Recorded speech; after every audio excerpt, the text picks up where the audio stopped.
विश्व कप के सेमीफाइनल से पहले भारतीय तेज गेंदबाज मोहम्मद शमी ने अपनी पत्नी के लिए एक बड़ी बात कही। उन्होंने कहा कि वो जिंदगी भर अपनी पत्नी की बात को भूल नहीं पाएंगे।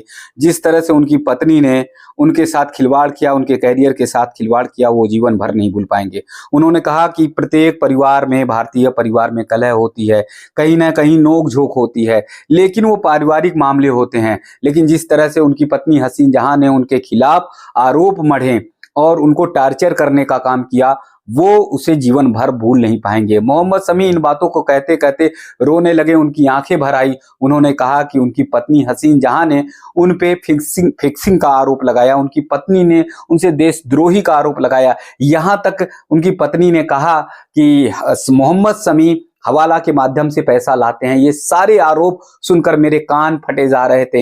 इन सारे आरोपों को सुनकर मैं बर्दाश्त नहीं कर पा रहा था। मेरी जिंदगी ऐसी लग रही थी कि बस मैं समाप्त कर लूं अपनी जिंदगी को, बस मेरे जीवन का कोई मकसद नहीं लग रहा था।